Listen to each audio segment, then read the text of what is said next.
നമസ്കാരം. Raf talk ഫുട്ബോളിലേക്ക് അവർക്കും സ്വാഗതം. നെയ്മർ ജൂനിയർ കോപ്പ അമേരിക്കയ്ക്കുണ്ടാവില്ല, ഇങ്ങനെ പറയാൻ താനാരാണ് എന്നായിരിക്കും ആരാധകർ ഇത് കേൾക്കുമ്പോൾ പെട്ടെന്ന് റിയാക്ട് ചെയ്യുക. ഇത് പറയാൻ അധികാരമുള്ളയാൾ തന്നെയാണ് പറഞ്ഞിരിക്കുന്നത്, മറ്റാരുമല്ല. ബ്രസീലിയൻ ടീമിൻ്റെ ഡോക്ടർ റോഡ്രിഗോ ലാസ്മറാണ് ഇക്കാര്യം ഇപ്പോൾ പറഞ്ഞിരിക്കുന്നത്. നെയ്മർ ജൂനിയർക്ക് റിക്കവറി സമയം ചുരുങ്ങിയത് 9 മാസം വേണം. നവംബറിലാണ് അദ്ദേഹത്തിൻ്റെ സർജറി കഴിഞ്ഞിരിക്കുന്നത്. അതുകൊണ്ട് ജൂൺ മാസത്തിലെ കോപ്പ അമേരിക്ക അദ്ദേഹം കളിക്കുമെന്ന് കരുതുന്നതിൽ അർത്ഥമില്ല. അത് കളിക്കാൻ വേണ്ടി റിക്കവറിയുടെ സ്റ്റേജുകൾ സ്കിപ്പ് ചെയ്യുന്നതിൽ അർത്ഥമില്ല. അത് ശരിയല്ല. ഓഗസ്റ്റ് ആകുമ്പോഴേക്ക് മാത്രമേ നെയ്മർ ജൂനിയർക്ക് പൂർണ്ണമായിട്ടും റിക്കവർ ചെയ്ത് വരാൻ പറ്റുകയുള്ളൂ എന്നാണ് ഇപ്പോൾ റോഡ്രിഗോ ലാസ്മർ പറയുന്നത്. ബ്രസീലിയൻ ദേശീയ ടീമിൻ്റെ ഡോക്ടറാണ് റോഡ്രിഗോ ലാസ്മർ. ഗ്ലോബോ അദ്ദേഹത്തിൻ്റെ വാക്കുകൾ റിപ്പോർട്ട് ചെയ്യുന്നുണ്ട്. അദ്ദേഹം വളരെ കൃത്യമായിട്ട് പറയുന്നത് എങ്ങനെയാണ്: കോപ്പ അമേരിക്ക താരം കളിക്കുക എന്ന് പറഞ്ഞാൽ അത് ടു ഏർലി ആയി പോകും, അതിനുള്ള സാധ്യതയില്ല.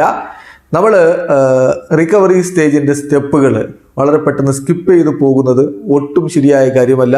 അൺനെസസറി റിസ്ക് എടുക്കലാവും അത്. ഞങ്ങളുടെ ഒരു പ്രതീക്ഷ എന്ന് പറയുന്നത് അദ്ദേഹം 2024 യൂറോപ്യൻ സീസൺ എന്ന് പറയുമ്പോൾ ഓഗസ്റ്റ് മാസത്തിൽ ആരംഭിക്കുന്ന സീസണുകൾ, അത്തരത്തിലുള്ള സമയത്തേക്ക് മാത്രമേ അദ്ദേഹം റിക്കവറായി വരികയുള്ളൂ. നമ്മൾ ഇവിടെ ക്ഷമ കാണിക്കണം.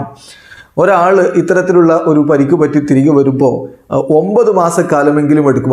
അതിന് മുമ്പ് വരുന്നത് പ്രിമച്ചർ ആയിരിക്കും. അത് നടക്കുന്ന കാര്യമല്ല. ഇവിടെ ഒരു ഗ്ലോബൽ കൺസെപ്റ്റ് ഇക്കാര്യത്തിലുണ്ട്. ലിഗമെൻ്റ് റിക്കവറിക്ക് 9 മാസം എടുക്കും എന്നുള്ളത് വളരെ ഇമ്പോർട്ടൻ്റ് ആണ്. ഒരു ബയോളജിക്കൽ ടൈം നമ്മൾ കൊടുക്കണം. ബോഡി ആ ഒരു ലിഗമെൻറ്റുമായിട്ട് ഇൻകോർപ്പറേറ്റ് ചെയ്ത് പോകാനുള്ള സമയം നമ്മൾ എന്തായാലും കൊടുക്കണം.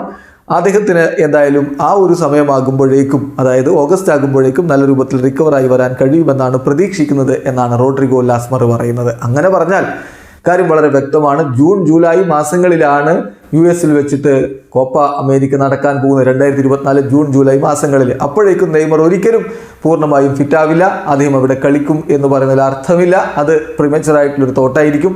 അതിന് സാധ്യതയില്ല എന്ന് റോഡ്രിഗോ ലാസ്മർ പറയുമ്പോൾ നെയ്മർ ആരാധകർക്ക് വീണ്ടും നിരാശയാണ്. ഇവിടെ അവസാനിക്കുന്ന ഫുട്ബോൾ ലോകത്ത് കൂടുതൽ വിശേഷങ്ങളുമായി റാഫ് ടോക്സ് കൊണ്ടുവെത്താം.